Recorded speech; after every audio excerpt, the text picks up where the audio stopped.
ಕಂಡನು ದಶವದನ ಕೋದಂಡರಾಮನ ಪುಂಡರೀಕಾಂಬಕನ ಜಗದೋದ್ದಂಡರೂಪನ ಖಂಡಬಲ ಬ್ರಹ್ಮಾಂಡ ಕೋಟಿಯ ತಂಡಗಳ ಕೃಪೆಗೊಂಡು ಸಲಹುವ ಜಾಂಡಧೀಶನ ಕಂಡನು ದಶವದನ ಮೂರು ಮೂರ್ತಿಯ ರೂಪನ ವಿಶ್ವಾಕಾರ ಸಾರಸ ಗುಣದೀಪನ ವೀರನ ತೋರುತಿಹ ಮಾಯಾ ವಿಚಾರನ ಕ್ಷೀರಾಬ್ಧಿಶಯನ ಗಂಭೀರನ ಕಾರಣಿಕ ಸೂತ್ರಾಧಾರನ ಚಾರು ನಿಗಮ ವಿದೂರ ನಿರುಪಮ ಶೂರ ಸುರುಚಿ ಚಿರಹಾರ ದುರಿತ ಸಂಹಾರ ಹರಸುತ ವಾರನುತ ಖಗದೇರ ದೀನೋದ್ಧಾರ ನೆನಿಪನ ಕಂಡನು ದಶವದನ. ಎರಡು ಕಡೆಯಲ್ಲಿ ಸ್ವಲ್ಪ ತಿದ್ದುಪಡಿ ಉಂಟು. ಇಲ್ಲಿ ಖಂಡಬಲ ಅಂತ ಹೇಳಿ ಬರ್ತದೆ. ಅದನ್ನು ಓದುವಾಗ ಆದಷ್ಟು ಅಖಂಡ ಬಲ ಆ ಎನ್ನುವುದು ಅದು ಹಿಂದೆ ಸೇರಿ ಹೋಗಿದೆ. ಖಂಡಬಲ ಅಂದರೆ ತುಂಡು ಮಾಡಿದ್ದು ಅಂತ ಬರ್ತದೆ ಒಂದು. ಇನ್ನೊಂದು ಹರಸುತ ಅಲ್ಲ,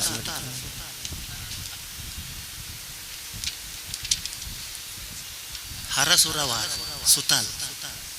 ಅದು ಓದುವಾಗ ಬರ್ತದೆ, ಅಪರಾಧ ಏನಿಲ್ಲ, ಬರ್ತದೆ. ಆದರೆ ಓದುವಾಗ ಮತ್ತೆ ಇನ್ನೊಂದು ಅದೇ ತಾಳಬದ್ಧವಾಗಿ ನೀವು ಓದ್ತಾ ಹೋದಾಗೆ ಅದು ಇನ್ನೂ ಸ್ಪಷ್ಟವಾಗ್ತದೆ. ಈಗ ನಿಮಗೆ ಇವತ್ತೇ ಇಲ್ಲಿ ಕೊಟ್ಟು ಈಗಲೇ ಓದಿ ಅಂತ ಹೇಳಿದಾಗ ಸಮಸ್ಯೆ ಬರ್ತದೆ, ಇಲ್ಲ ಅಂತಲ್ಲ. ಸಮಸ್ಯೆ ಬರಬೇಕಂತಲೇ ನಾವು ಹಾಗೆ ಮಾಡಿದ್ದೇವೆ, ಇಲ್ಲೇ ಕೊಟ್ಟ. ಇದೀಗ ಭಾಗವತರು ಆ ರಚನೆಯನ್ನು ಹಾಡಲಿಕ್ಕಿದ್ದಾರೆ.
ಇಲ್ಲಿಯವರೆಗೆ ನಾವು ವಿವಿಧ ಮಟ್ಟುಗಳನ್ನು ಆಧಾರವಾಗಿರಿಸಿಕೊಂಡು ಯಕ್ಷಗಾನ ಪ್ರಸಂಗ ಪಠ್ಯವನ್ನು ಯಾವ ರೀತಿಯಾಗಿ ಓದಬೇಕು, ಜೊತೆಗೆ ಹಿಮ್ಮೇಳದವರು ಹೇಗೆ ಹಾಡಬೇಕು, ಹೇಗೆ ವಾದನಗೈಯಬೇಕು, ಈ ಬಗ್ಗೆ ನಾವು ವಿಚಾರವನ್ನು ಮಂಡಿಸಿರುತ್ತೇವೆ.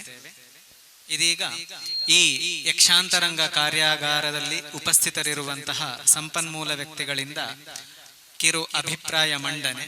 ಮೊದಲನೇದಾಗಿ ಶ್ರೀ ಮಧುಕರ ಭಾಗವತ್ ಇವರು ತಮ್ಮ ಅಭಿಪ್ರಾಯವನ್ನು ಎಲ್ಲರಿಗೂ ನಮಸ್ಕಾರ. ಮೊದಲಾಗಿ ಶ್ರೀ ಗೋಪಾಲಕೃಷ್ಣ ಯಕ್ಷಗಾನ ಸಂಘ ಕೈರಂಗಳ ಇವರ 72ನೇ ವರ್ಷದ ಈ ವಾರ್ಷಿಕೋತ್ಸವ ಸಂದರ್ಭದಲ್ಲಿ ಯಕ್ಷಧ್ರುವ ಪಟ್ಲ ಫೌಂಡೇಶನ್ ಹವ್ಯಾಸಿ ಘಟಕ ಮಂಗಳೂರು ಇದಕ್ಕೆ ಇಲ್ಲಿ ಈ ಕಾರ್ಯಕ್ರಮ ಆಯೋಜಿಸಲು ನೆರವು ಮಾಡಿಕೊಟ್ಟಂಥ ಎಲ್ಲ ಅಧ್ಯಕ್ಷರ ಹಾಗೂ ಪದಾಧಿಕಾರಿಗಳಿಗೆ ವಂದನೆಯನ್ನು ಸಲ್ಲಿಸ್ತಾ ಇದ್ದೇನೆ. ಇಂದಿನ ಕಾರ್ಯಕ್ರಮದಲ್ಲಿ ಇಷ್ಟು ಸಂಖ್ಯೆಯಲ್ಲಿ ಶಿಬಿರಾರ್ಥಿಗಳು ಬರ್ತಾರೆ ಅಂತ ನಾನೇ ಊಹಿಸಿರಲಿಲ್ಲ. ದೀವಿತ್ ಅವರು ಮತ್ತು ನಮ್ಮ ಹವ್ಯಾಸಿ ಘಟಕದ ಅಧ್ಯಕ್ಷರು ಹೊಳ್ರು ಬಹಳ ಒಂದು ಪ್ರಯತ್ನ ಮುತುವರ್ಜಿಯನ್ನು ಮಾಡಿದ್ದಾರೆ ಅಂತ ಇಲ್ಲಿ ನೋಡುವಾಗ ಕಾಣ್ತದೆ. ಒಳ್ಳೆಯ ಕಾರ್ಯಕ್ರಮ. ಪ್ರಸಂಗ ಪಠ್ಯವನ್ನು ಓದುವುದರಿಂದ ಹಿಡಿದು ಅರ್ಥವತ್ತಾಗಿ ಓದಿದರೆ ಅದು ತಲೆಯಲ್ಲಿ ಅಚ್ಚಾಗಿ ಕುಳಿತುಕೊಳ್ತದೆ ಅಂತೇಳಿ ಈ ಕಾರ್ಯಕ್ರಮದಲ್ಲಿ ನನಗೂ ಸ್ವಾನುಭವ ಮತ್ತು ಶಿಬಿರಾರ್ಥಿಗಳಿಗೆ ಅನುಭವ ಆಗಿರಬೇಕು ಅಂತ ಭಾವಿಸ್ತೇನೆ. ಒಂದು ದಿವಿತ್ರವರು ಹೇಳಿದರು 3 ಮುಕ್ತಾಯ 9 ಮುಕ್ತಾಯ ಅಂತ. ಮತ್ತು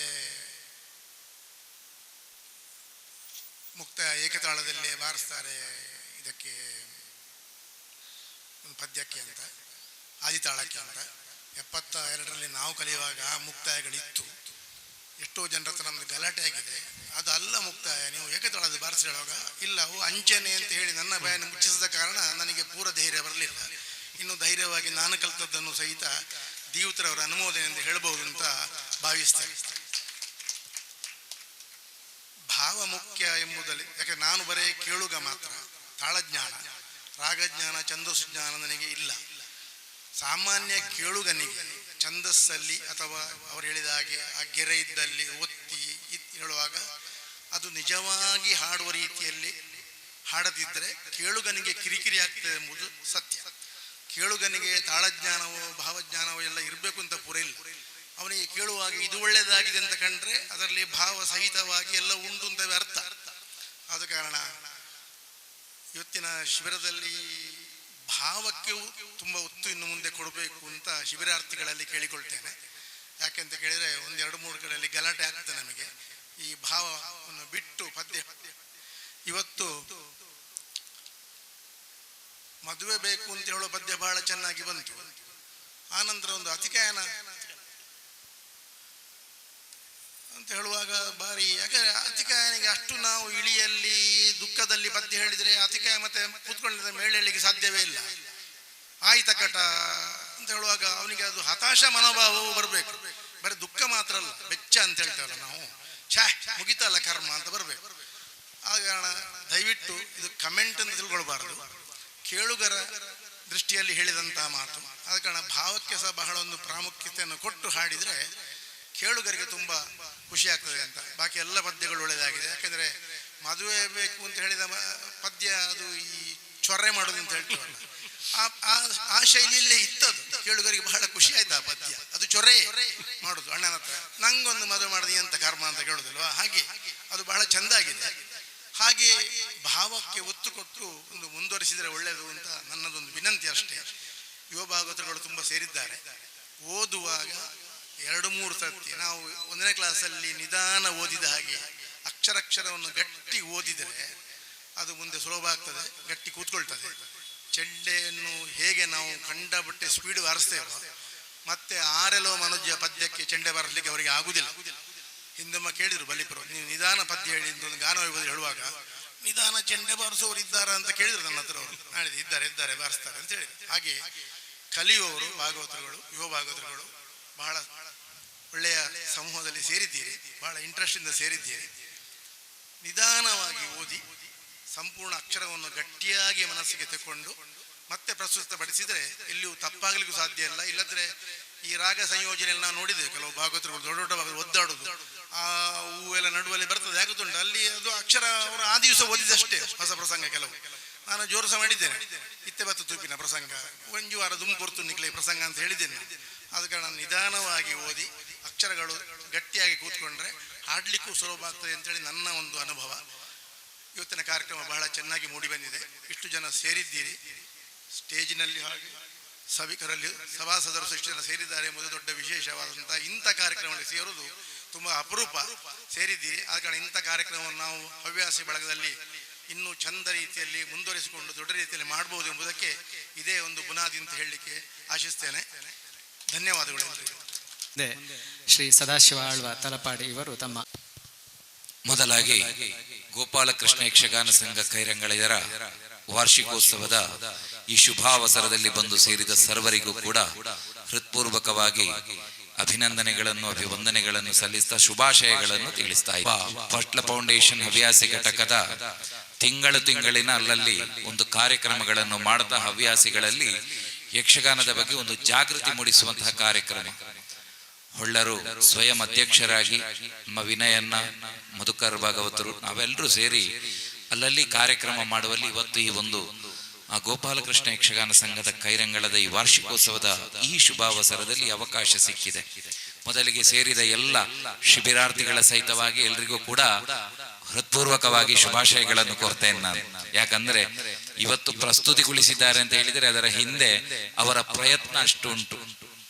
ಇದು ಒಂದು ಒಳ್ಳೆಯ ಬೆಳವಣಿಗೆ ಅಂತ ಹೇಳಿ ಮೊದಲಿಗೆ ನಾನು ಇದಕ್ಕೆ ಬಹಳಷ್ಟು ಆಭಾರಿಯಾಗಿದ್ದೇನೆ ಈ ಕಾರ್ಯಕ್ರಮಕ್ಕೆ. ಯಾಕಂದ್ರೆ ಇವತ್ತು ಈ ಯುವ ಸಮುದಾಯ ಏನಿದೆ ಇದು ಇವತ್ತು ಇಲ್ಲಿ ಸೇರಿ ಪ್ರಯತ್ನವನ್ನು ಮಾಡಿ ಆ ಮಟ್ಟು ಎನ್ನುವಂತಹ ಒಂದು ಪದ್ಧತಿ ಯಕ್ಷಗಾನ ಹೇಗೆ ಬೆಳೆದಿದೆ ಎನ್ನುವುದನ್ನು ನಾವು ಊಹಿಸ್ಲಿಕ್ಕೆ ಸಾಧ್ಯ ಇಲ್ಲ. ಯಾಕಂದ್ರೆ ದೀರ್ಘ ಪರಂಪರೆ ಉಂಟು ಅದಕ್ಕೆ.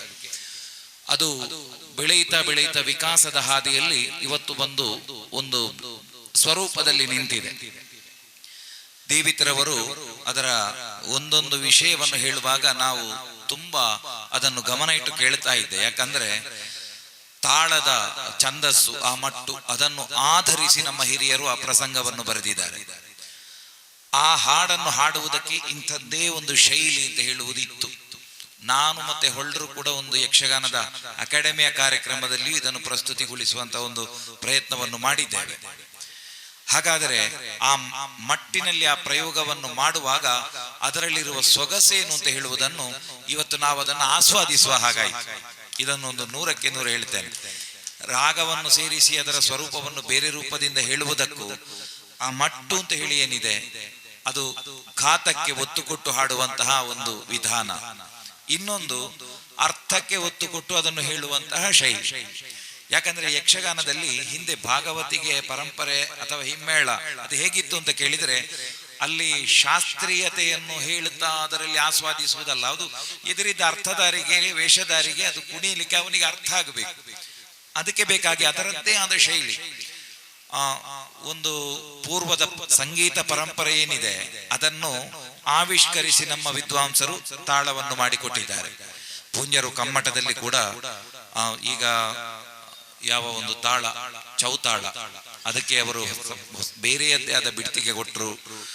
ಮತ್ತೆ ನಾನು ತಿಳಿದ ಹಾಗೆ ಅಷ್ಟತಾಳಕ್ಕೂ ಕೂಡ ಒಂದು ವ್ಯತ್ಯಾಸ ಏನೋ ಇತ್ತು. ಅದು 3 ಬಾರಿ ಬಾರುದು, ಅದು ಮತ್ತೊಂದು 4, ಅದು ಕೂಡ ಅಲ್ಲಿ ಪ್ರಸ್ತುತಗೊಂಡಿತ್ತು. ಅದನ್ನು ಬಲಿಪರಲಿ ಕೇಳಿದಾಗ ಕೂಡ ಅದು ಹಾಗೆ ಇತ್ತು ಪೂರ್ವದಲ್ಲಿ ಅಂತ ಹೇಳುವುದು ಗೊತ್ತಾಗಿತ್ತು. ಇಂತಹ ಮಹತ್ವದ ವಿಷಯಗಳು ಇವತ್ತು ಈ ಪ್ರಸ್ತುತಿಯಲ್ಲಿ ನಮಗೆ ತುಂಬಾ ಆಸ್ವಾದನಾ ಯೋಗ್ಯ ಆಯಿತು. ಅದಕ್ಕಿಂತಲೂ ಹೆಚ್ಚಾಗಿ ಇವತ್ತು ಒಂದು ಅನುಭವ ಏನು ಅಂತ ಹೇಳಿದರೆ ಪ್ರಸಂಗ ಓದುವಾಗ ನಾವು ಮಾಡುವ ತಪ್ಪುಗಳೇನು ಅಂತ ಹೇಳುದು ಅಲ್ಲಿ ಓದಿ ಆ ಒಂದು ಒಳ್ಳೇದಾಯ್ತದೆ.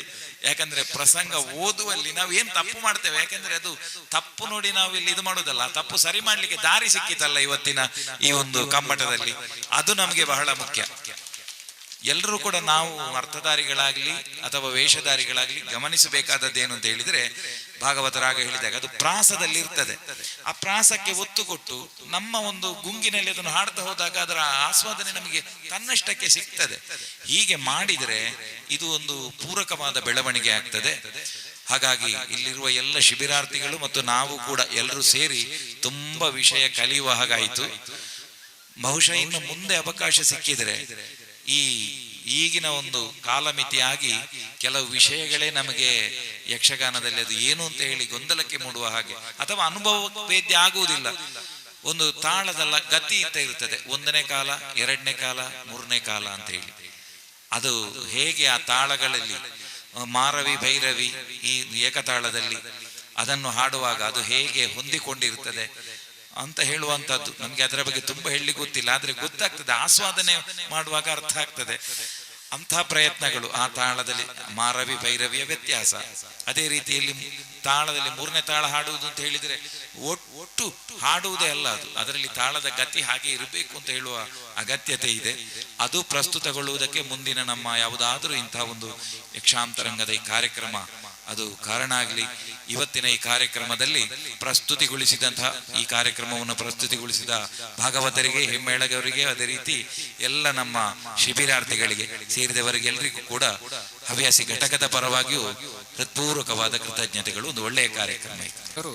ಯಕ್ಷಾಂತರಂಗದ ಈ ಕಾರ್ಯಾಗಾರದ ಪರವಾಗಿ 2 ಮಾತುಗಳನ್ನು.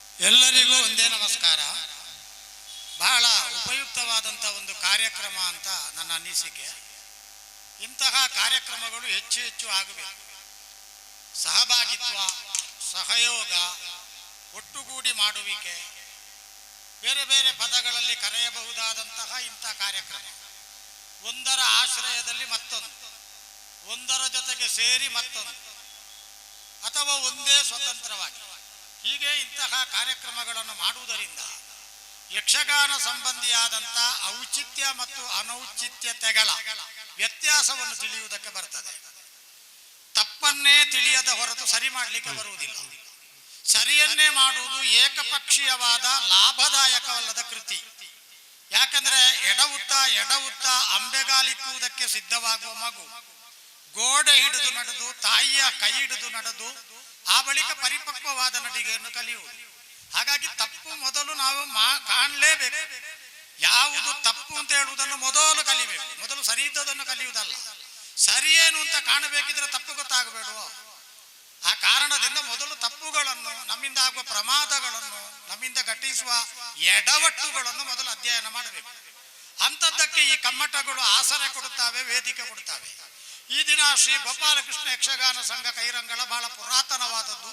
1954 ಇದು ಸ್ಥಾಪನೆ ಆಗಿ 9 ವರ್ಷ ಕಳೆದ ಮೇಲೆ ನಾನು ಹುಟ್ಟಿದವ. ಹಾಗಾಗುವಾಗ ಇದು ನಾನು ಹುಟ್ಟುವ ಮೊದಲೇ ಅಸ್ತಿತ್ವದಲ್ಲಿತ್ತು. ನಾವು ಬ್ರಹ್ಮ, ವಿಷ್ಣು, ಮಹೇಶ್ವರರನ್ನು ದೇವಿ ಮಾತ್ಮೆಯಲ್ಲಿ ಹೇಳುವ ಹಾಗೆ ನಾವು ಅಸ್ತಿತ್ವಕ್ಕೆ ಬರುವ ಮೊದಲು ಜಾಗೃತವಾಗಿದ್ದು, ಸುಪ್ತವಾಗಿದ್ದು, ಉಳಿದವರನ್ನು ಎಬ್ಬಿಸುವಂತ ಶಕ್ತಿ ಮೊದಲೇ ಇತ್ತು ಅಂತ ಹೇಳಿದ ಹಾಗೆ ಶ್ರೀ ಗೋಪಾಲಕೃಷ್ಣ ಯಕ್ಷಗಾನ ಸಂಘಕ್ಕೆ ಬಹಳ ದೊಡ್ಡ ಹೆಸರು ಕೈರಂಗಳಕ್ಕೆ.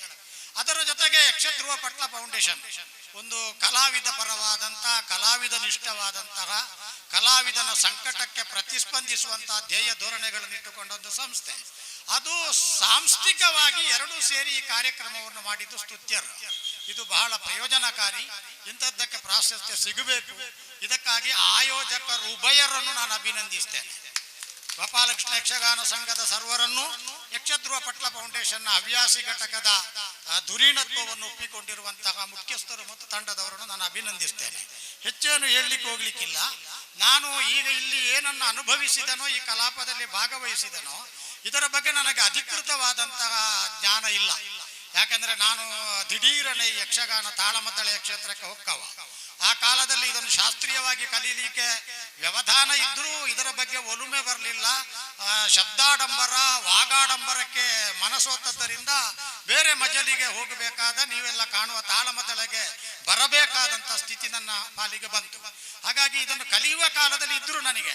ಯಾಕಂದ್ರೆ ಮಾಂಬಾಡಿ ಗುರುಗಳ ಮೊದಲ ಸಾಲಿನ ಶಿಷ್ಯರು ಒಳಕ್ಕಂಜ ಕುಮಾರ ಸುಬ್ರಹ್ಮಣ್ಯ ಭಟ್ರು, ಮೊದಲು ಪದವಿ ಪಡೆದವರು, ಮೊದಲಿನ ಯಾದಿಯಲ್ಲಿದ್ದವರು ನಮ್ಮ ಇವರಿಗೆ ಕೈರಂಗಳರಿಗೆ ಗೊತ್ತುಂಟದು. ಹಾಗಾಗಿ ಅಂತ ಅವರಿಂದಲೇ ನನಗೆ ಕಲಿಯಬಹುದಾಗಿತ್ತು ಅಧಿಕೃತವಾಗಿ. ಅದು ಕಲೀಲಿಕ್ಕೆ ನನಗೆ ಆಗ್ಲಿಲ್ಲ. ಮತ್ತೆ ಎಲ್ಲರೂ ಎಲ್ಲವನ್ನು ಕಲಿಯುವುದು ಅಪಾಯಕಾರಿ ಕೂಡ. ಯಾಕಂದ್ರೆ ಯಾವುದು ಆತನ ಸಿದ್ಧಿಗೆ, ಪ್ರತಿಭೆಗೆ, ಅವನಲ್ಲಿರಬಹುದಾದಂತಹ ಧೋರಣೆಗೆ ಅನುಕೂಲವ ಅದನ್ನು ಹಿಡ್ಕೊಳ್ಳುವುದಲ್ಲ.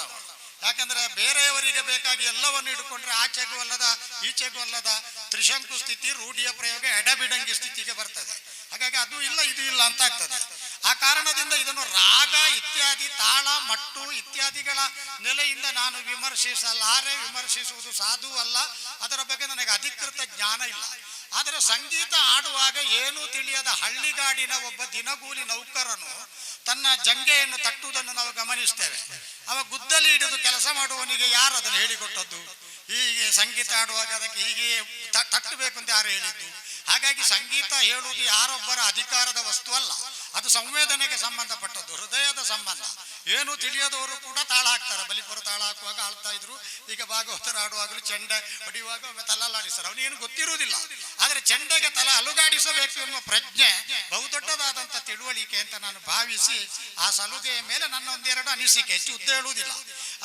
ಈಗಿನ ಸಮಸ್ಯೆ ಏನಂದ್ರೆ ಛಂದೋಬದ್ಧತೆ, ಹಳೆಯ ಮಟ್ಟು ಮತ್ತು ಜನಪ್ರಿಯ ಶೈಲಿ ಇದು ಬಹಳ ಚರ್ಚೆ ಮತ್ತು ವಾದ ವಿವಾದಕ್ಕೆ ಎಡೆಯಾದ ವಸ್ತು. ನನ್ನ ಅನುಭವದಲ್ಲಿ ಇದನ್ನು ಬಹಳ ಸಲ ನಾನು ಕಂಡಿದ್ದೇನೆ. ನಮ್ಮ ಸುಳ್ಯದಲ್ಲಿ ಒಂದು ತೆಂಕುತಿಟ್ಟು ಹಿತ ಸಂರಕ್ಷಣಾ ವೇದಿಕೆ ಅಂತಿತ್ತು. ಚಂದ್ರಶೇಖರ ದಾಮ್ಲೆ ಅವರೆಲ್ಲ ಸೇರಿ ಸ್ಥಾಪನೆ ಮಾಡಿದ ಪ್ರಭಾಕರ ಶಿಶಿಲ, ಕೆನ್ಯ ಜಗನ್ಮೋಹನ್ ರೈ, ಯುವರಾಜ ಜೈನರೆಲ್ಲ ಇದ್ರು. ಬಹಳ ದೊಡ್ಡ ಚಳುವಳಿ ನಡೆಯಿತು ಆ ಕಾಲದಲ್ಲಿ. ಮಟ್ಟಿನ ಬಗ್ಗೆ, ಅದರ ರಾಗದ ವರಸಗಳ ಬಗ್ಗೆ ದೊಡ್ಡ ಚರ್ಚೆ ನಡೆದು ಕೊನೆಗದು ಜಗಳಕ್ಕೆ ತಾರಕಕ್ಕೆ ಹೋದ ದಿನಗಳು ಇದ್ದವು.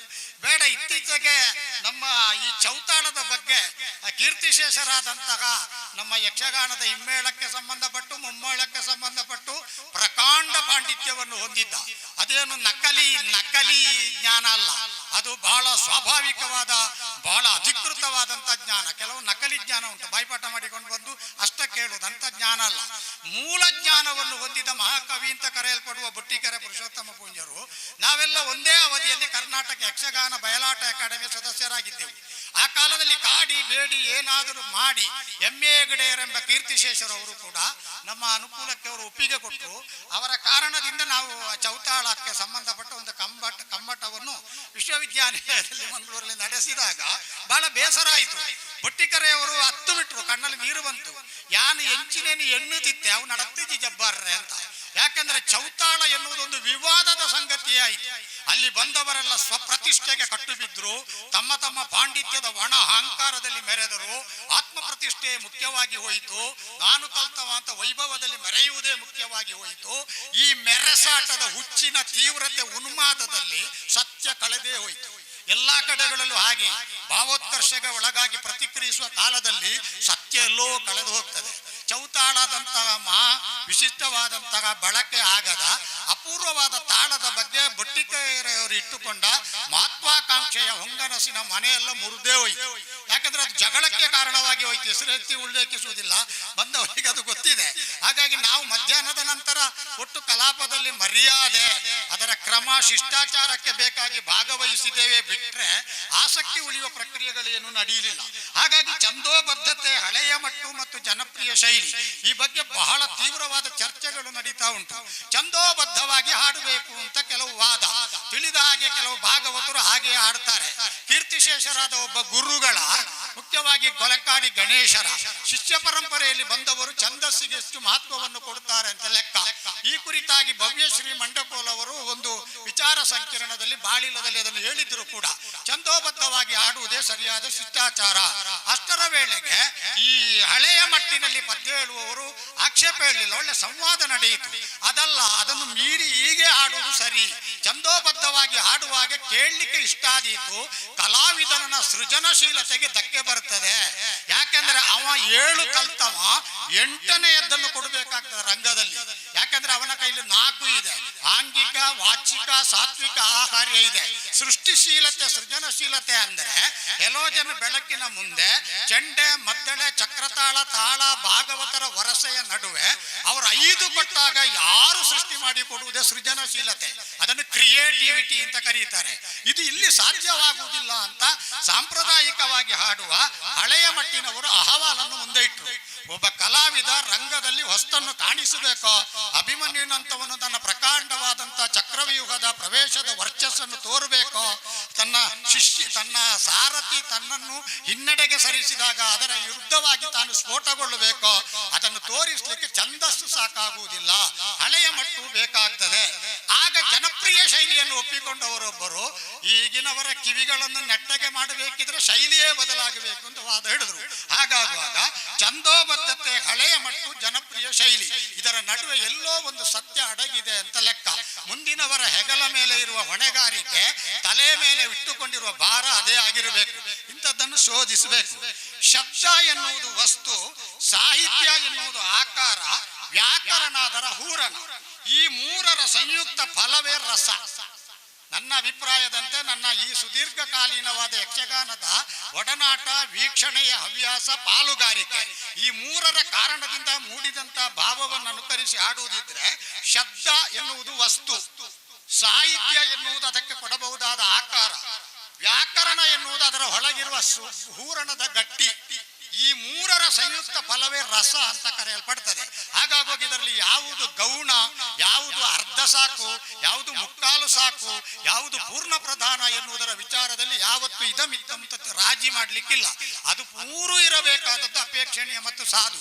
ಈ ಮೂರು ಇಲ್ಲದೆ ಹೋದರೆ ರಸೋತ್ಪತ್ತಿ ಆಗುವುದಿಲ್ಲ. ಹಾಗಾದರೆ ಈಗ ಯಾಕೆ ಪೂರ್ವರಂಗದ ಬಗ್ಗೆ ಪೂರ್ವಾಗ್ರಹ ಬಂದಿದೆ? ಒಮ್ಮೆ ಮುಗಿದ್ರೆ ಸಾಕು ಅಂತ ಆಗಿದೆ. ಅವರು ಯಾವಾಗಲೂ ಆಡುವ ಭಾಗವತರು ಬರ್ಲಿಲ್ವೋ ನೋಡ, ಚೆಂಡೆಯವರಿಗೆ ಆಡ್ಲಿಕ್ಕೆ ಬರ್ತದೆ, ಹಾಡಿ ಅಂತ ಕೂತುಕೊಂಡು ಯೂಟ್ಯೂಬ್ ಅಲ್ಲಿ ಹಾಕ್ತಾರೆ. ಈ ಅನಿವಾರ್ಯ ಯಾಕೆ ಬಂತು? ಯಾರು ಮಾಡಿದ್ರು ನಡೆಯುತ್ತದೆ ಅಂತ ಹೇಳುವ ಹಗುರ ಭಾವ. ಇದಕ್ಕೆ ಕಾರಣ ಏನು? ಹಾಡಲು ಸುಲಭ, ಮುಖ್ಯವೇನು ಅಲ್ಲ. ಹೊಸ ಶೈಲಿಯ ಹಾಡು ಉಂಟಲ್ಲ, ಹಾಡುವುದು ಬಹಳ ಸುಲಭ, ಅದು ಮುಖ್ಯ ಏನೂ ಅಲ್ಲ, ಹೇಗೂ ಹಾಡಿಕೊಂಡು ಹೋಗಬಹುದು ಎನ್ನುವ ಕಾರಣಕ್ಕಾಗಿಯೂ ಹೊಸ ಶೈಲಿ ಎನ್ನುವುದು ಅಪೇಕ್ಷಣೀಯವಾಗಿದೆ. ಪ್ರಸಂಗ ಪದ್ಯಕ್ಕೆ ಗೌರವ, ಪ್ರಸಿದ್ಧಿ, ಜನಪ್ರಿಯತೆ ಎನ್ನುವ ಪರಿಕಲ್ಪನೆ. ಪ್ರಸಂಗದಲ್ಲಿ ನಾನು ಹೇಳುವ ಪದ್ಯಕ್ಕೆ ಜನಪ್ರಿಯತೆ, ನಾನು ಹೇಳುವ ಪದ್ಯಕ್ಕೆ ಕರತಾಡನ, ನಾನು ಹೇಳುವ ಪದ್ಯದಿಂದಲೇ ಪ್ರಸಂಗ ಮೇಲೆ ಬೀಳುವುದು. ಈ ಯೋಚನಾ ಕ್ರಮ ಉಂಟಲ್ಲ, ಇದರ ಕಾರಣದಿಂದಾಗಿ ಪೂರ್ವರಂಗಕ್ಕೆ ಪ್ರಾಶಸ್ತ್ಯ ಕೊಡುವುದಕ್ಕೆ ನಮ್ಮ ಮನಸ್ಸು ಒಡಂಬಡುವುದಿಲ್ಲ. ಸಾಹಿತ್ಯದ ಸಿದ್ಧಿ, ಸಾಹಿತ್ಯದ ಶುದ್ಧಿ, ಅದನ್ನು ಸರಿಯಾದ ರೀತಿಯಲ್ಲಿ ಅಭಿವ್ಯಕ್ತಿಸುವುದಕ್ಕೆ ರಂಗಸ್ಥಳವನ್ನು ಸದ್ಬಳಕೆ ಮಾಡುವುದು, ಇದು ಮೂರು ಸಾಧ್ಯವಾಗುವುದು ಪೂರ್ವರಂಗದಲ್ಲಿ. ಈಗ ಅದೆಲ್ಲ ಒಟ್ಟು 6 ಗಂಟೆಗಳಲ್ಲಿ, 6 ಅಂದ್ರೆ 1 ಗಂಟೆಗೆ 60 ನಿಮಿಷ, 360 ನಿಮಿಷದಲ್ಲಿ ಭಾಗಿಸುವುದು. ಗಣಿತದ ಹಾಗೆ 4ರಿಂದ ಭಾಗಿಸಿರಿ, 4 9 36, 9 6 ಪಾಲು ಮಾಡಿರಿ, 6 ಮತ್ತೆ 8 ಪಾಲು ಮಾಡಿ, 8ನೆಯ 1 ಪಾಲು ಪೂರ್ವರಂಗ ಜಾಯಿ ಅಂತ ಆಯ್ತು. ಈಗ ಪೂರ್ವರಂಗ 8ನೆಯ 1 ಪಾಲು ಮಾತ್ರ. ಯಾವುದಕ್ಕೆಂದರೆ ನಾಳೆ ಪೇಪರ್ನಲ್ಲಿ ಬರಬಾರದಲ್ಲ, ಆಕ್ಷೇಪ ಬರಬಾರದಲ್ಲ, ಟೀಕೆ ಬರಬಾರದಲ್ಲ, ಭಯಂಕರವಾಗಿ ಯೂಟ್ಯೂಬ್ನಲ್ಲಿ ಚರ್ಚೆ ಆಗಬಾರದಲ್ಲ, ಲೈಕ್ಗಳು ವಿರುದ್ಧವಾಗಿ ಬರಬಾರದಲ್ಲ. ಇದಕ್ಕಾಗಿ ನಿಮೂರ್ತಿ ಇಲ್ಲದ ರೂಢಿಯ ಪ್ರಯೋಗ, ಒಂದು ಕಾಟಾಚಾರಕ್ಕೆ ಒಂದು ಇರಲಿ ಪೂರ್ವರಂಗ ಅಂತ ಒಂದು ಮಾಡುವುದು ಕ್ರಮ. ಈ ರಾಜಿ ಮಾಡಿದಾಗಲೆಲ್ಲ ನಾವು ಲಗಾಡಿ ಹೋಗಿದ್ದೇವೆ. ಎಲ್ಲೆಲ್ಲ ಅನುಸಂಧಾನದಲ್ಲಿ ರಾಜಿ ಮಾಡಿದೆವು, ಹೊಂದಾಣಿಕೆ ಮಾಡಿದೆವು, ಆಗ ರೂಢಿಯ ಪ್ರಯೋಗ ನಾವು ಲಗಾಡಿಯೇ ಹೋದೆವು. ನಾವು ಸತ್ಯನಿಷ್ಠವಾಗಿ ವ್ಯಾಪಕವಾಗಿ ಕಲೆಯ ಬಗ್ಗೆ ಗೌರವ ಇರುವ ಭಾವ ತೋರುವುದಾದರೆ ಯಾವತ್ತೂ ರಾಜಿ ಮಾಡ್ಲಿಕ್ಕಿಲ್ಲ. ಅದು ಇಷ್ಟೊತ್ತು ನಡೀಬೇಕು ಎನ್ನುವ ಬದ್ಧತೆಗೆ ನಾವು ಕಟಿಬದ್ಧರಾಗಿ ಇರಬೇಕು. ಯುದ್ಧ ಮಾಡ್ಲಿಕ್ಕಿಲ್ಲ, ಅವರಿಗಿಂತ ಹೆಚ್ಚಾದೀತು, ನಿಮ್ಮ ಪದ್ಯಕ್ಕಿಂತ ಹೆಚ್ಚು. ಈಗ ಇನ್ನೊಂದು ವಿಶೇಷ ಅಂದ್ರೆ ನಾನು ಗಮನಿಸಿದ್ದು, ಹಾಡುವಾಗ ಭಾವ ಪ್ರಧಾನ. ಈಗ ರಾಘವ ನರಪತೆ ಶೃಣು ಮಮ, ಇದರಲ್ಲಿ ವಿಷಾದದ ಛಾಯೆ ನನಗೆ ಕಾಣಿಸಿತು. ಅದು ವಿಷಾದ ಅಲ್ಲ, ನೋವಿನಿಂದ ಒಬ್ಬ ರಾವಣನ ಕೈಯನ್ನು 20 ತೋಳುಗಳನ್ನು ಅವ ಕೈಲಾಸ ಗಿರಿಯ ಅಡಿಗಿಟ್ಟು ಎತ್ತುವಾಗ ಈಶ್ವರ ದೇವರು ತನ್ನ ಅಂಗುಷ್ಟದಿಂದ ಒತ್ತಿದಾಗ ಅವ ಅಳುತ್ತಾನಲ್ಲ, ಆ ವಿಷಾದ ಅಲ್ಲ ಇಲ್ಲಿರುವುದು. ರಾಘವ ನರಪತೆ ಹೇಗಾದರೂ ಸೇರಬೇಕು. ಯಾಕೆಂದರೆ ಅದರ ಹಿಂದಿನ ಪದ್ಯಗಳನ್ನು ಸರಿ ಓದಬೇಕು. 16ರ ಹೆಣ್ಣಾದವಳು ಇವಳು, ಇವನನ್ನು ಕಂಡರೆ ತುಂಡು ತುಂಡು ಮಾಡಿ ತಿನ್ನಬೇಕು ಅಂತ ಕಾಣುವುದಿಲ್ಲ, ಸ್ವಲ್ಪ ಸ್ವಲ್ಪ ಜಗಿಯುವ ಕಬ್ಬು ಮಾಡಬೇಕು ಅಂತ ಕಾಣ್ತದೆ. ಈ ರೀತಿ ಮೋಹಿತೆಯಾಗಿ ಬಂದದ್ದು. ಹಾಗೆ ಬರುವವಳು ರಾಘವ ನರಪತೆ ಅಂತ ಹೇಳುವಾಗ ಅಳುವ ಹಾಗೆ ಹೇಳಿದ್ರೆ ಸ್ವೀಕಾರ್ಯ ಅಲ್ಲ. ಅದು ಆ ಭಾವಕ್ಕೆ ದೋಷ ಕಳಂಕ ತಟ್ಟಿದ ಹಾಗೆ. ಭಾವ ಎನ್ನುವುದು ಶೂರ್ಪಣಕಿಯ ಮೋಹವನ್ನು, ಅವಳ ವಿಶೇಷವಾದ ವನಪನ್ನು, ನವರಸಗಳಲ್ಲಿ ಶೃಂಗಾರವನ್ನು ಅಭಿವ್ಯಕ್ತಿಸುವುದಕ್ಕೆ ಆಸ್ಪದ ಮಾಡಿ ಕೊಡುವುದಿಲ್ಲ. ಕಲಾವಿದನನ್ನು ಉಜ್ಜೀವಿಸುವ ಹಾಗೆ ಮಾಡದ, ಆತನ ಪಾತ್ರಕ್ಕೆ ಬೇಕಾದ ಹೊಸ ಆಯಾಮವನ್ನು ಕೊಡದ, ಎಷ್ಟೇ ಉಚ್ಚ ಸಿರಿಕಂಠದ ಭಾಗವತಿಗೆಯೂ ಫಲವಿಹೀನ ಅಂತ ಕರೆಯಲ್ಪಡ್ತದೆ. ಅದೆಲ್ಲ ಸೇರಿ ಸಮಾಹಿತವಾದಾಗ ಬಹುಮುಖ್ಯವಾದಂತಹ ಹೊಸತೊಂದು ಸೃಷ್ಟಿಯಾಗ್ತದೆ. ಸರಸಿಜಾಂಬಕಿ ನಾನು, ತರಣಿ ಪ್ರಕಾಶ ನೀನು, ಇದನ್ನು ಆಡುವ ಕಾಲದಲ್ಲೂ ಕೂಡ ಅದೇ ಭಾವ ಬೇಕಾದದ್ದು. ಅಂಜಬೇಡಲೆ ಸೀತೆ, ಈ ಪದ್ಯ ಹಾಡುವಾಗ ಸಾಂತ್ವನ ಮತ್ತು ಭರವಸೆಗಳೆರಡೂ ಬೇಕು. ಸಾಂತ್ವನ ಭರವಸೆಗೆ ಒಂದೇ ಅರ್ಥ ಇಲ್ಲ. ಸಾಂತ್ವನ ಕನ್ಸೋಲೇಷನ್, ಭರವಸೆ ಕೊಡುವಂತ ದೃಢೀಕರಣ, ಐ ವಿಲ್ ಡೂ, ಆ ರೀತಿಯದ್ದಾದಂತ ವ್ಯತ್ಯಾಸ ಇದೆ. ಇದರಲ್ಲಿ ಸಾಂತ್ವನ ಭರವಸೆ ಎರಡೂ ಕಾಣಬೇಕು. ಅಂಜಬೇಡಲೆ ಸೀತೆ ನಾನಿಲ್ವಾ ಪೀಡೆ ಅಂತ ಹೇಳುವಾಗ, ಪೀಡೆ ಸೀತೆಗೆ ಖುಷಿಯಾಗಬೇಕು ಕಣ್ಣ ಮುಚ್ಚಿಟ್ಟು ಅಂತ ಹೇಳುವಾಗ, ಈ ಎರಡೂ ಭಾವಗಳನ್ನು ಧ್ವನಿಸಿದಾಗ ರಂಗಸ್ಥಳದಲ್ಲಿ ಹೊಸತನ್ನು ಕೊಡುವ ಕ್ರಿಯಾತ್ಮಕವಾದಂತ ಪಂಥಾಹ್ವಾನಕ್ಕೆ ಭಾಗವತ ಎದೆಗೊಟ್ಟು ಗೆದ್ದ ಅಂತ ಲೆಕ್ಕ. ನನ್ನದಿಷ್ಟೇ 10 ಗಂಟೆಗೆ ಕೂತು ಸರಿ 11:38 ಮುಗಿಸಿ ಬೈಕ್ ಹತ್ತಿ ಗರ್ರ ಹೋಗುವುದು ಅಂತ ಹೇಳಿ ಆಡಿದ್ರೆ ಆ ಭಾಗವತ ಒಟ್ಟು ಮುಗಿತೇರು ಅಂತ ಹೇಳುವ ಸಣ್ಣ ವಿಮರ್ಶೆಯಲ್ಲಿ 3 ಅಕ್ಷರಕ್ಕೆ ಮಾತ್ರ ಸೀಮಿತ ಆಗ್ತಾರೆ. ಹಾಗಾಗಿ ಈ ಮಾಡುವ ಭಾಗವತಿಗೆ ಎಷ್ಟು ಹೊತ್ತಿನದ್ದು ಅಂತ ಮುಖ್ಯ ಅಲ್ಲ, ಅದರೊಳಗೆ ಪರಕಾಯ ಪ್ರವೇಶ ಮಾಡಿ ಹೇಗಾದರೂ ಏನಕ್ಕೇನ ಪ್ರಕಾರೇಣ ಈ ಕಲಾವಿದರನ್ನು ಮತ್ತು ರಂಗದಲ್ಲಿ ಆವತ್ತು ಸಂಪನ್ನರಾದ ಕಲಾವಿದರ ಪಾತ್ರಗಳನ್ನು ಗೆಲ್ಲಿಸುವ ಹುಮ್ಮಸ್ಸನ್ನು ಹೊಂದಿರಬೇಕು. ಇದು ನಿಮ್ಮನ್ನು ಯಾರನ್ನು ಸಂಬಂಧಿಸಿ ಹೇಳಿದ್ದಲ್ಲ, ನನ್ನ ಒಟ್ಟಾರೆಯಾದ 40 ವರ್ಷದ ಗ್ರಹಿಕೆಯನ್ನು ಸಮಗ್ರವಾಗಿ ಕ್ರೋಢೀಕರಿಸಿ ಇಲ್ಲಿ ಇದು ಕೊಟ್ಟ ಮಿಂಚನ್ನು ಅಳವಡಿಸಿ ನಾನು ಆಡಿದ್ದೆ. ಆದ ಕಾರಣದಿಂದ ಭಾವ ಎನ್ನುವುದು ಪ್ರಧಾನ. ಇನ್ನು ಕೊನೆಯದಾಗಿ ಇನ್ನು ಸಾಹಿತ್ಯದ ಬಗ್ಗೆ ನಾನು ಬೇಗ ಮುಗಿಸ್ತೇನೆ, ಗೊತ್ತಾಯ್ತು.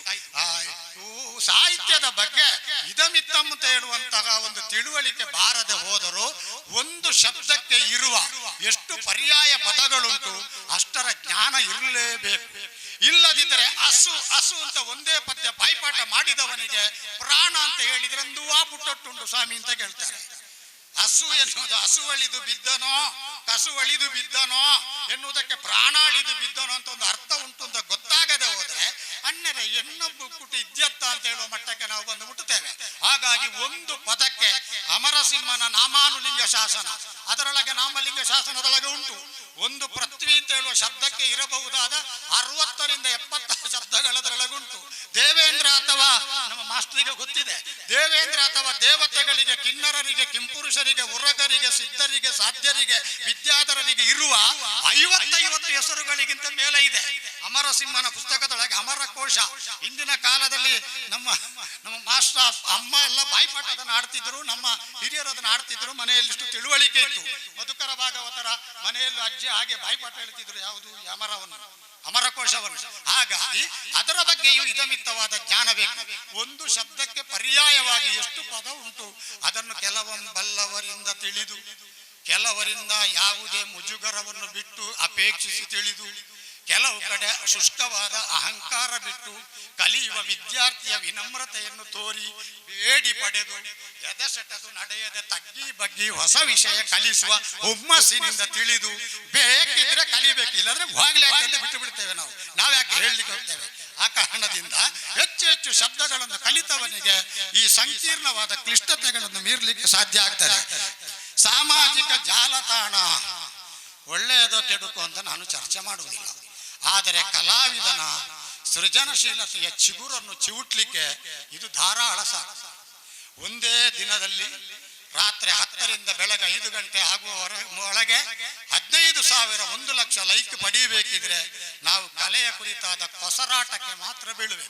ಕಲೆಯ ಜೊತೆಗಿನ ಅನುಸಂಧಾನಕ್ಕೆ ಬೀಳಲಿಕ್ಕಿಲ್ಲ. ಒಟ್ಟು ಕೊಸರಾಟ ಎಷ್ಟು ಬಂದಿದೆ ಅಂತ ಬೆಳಗ್ಗೆ ಲೆಕ್ಕ ಮಾಡೋದು, ಲೈಕ್ ಎಷ್ಟು ಅಂತ.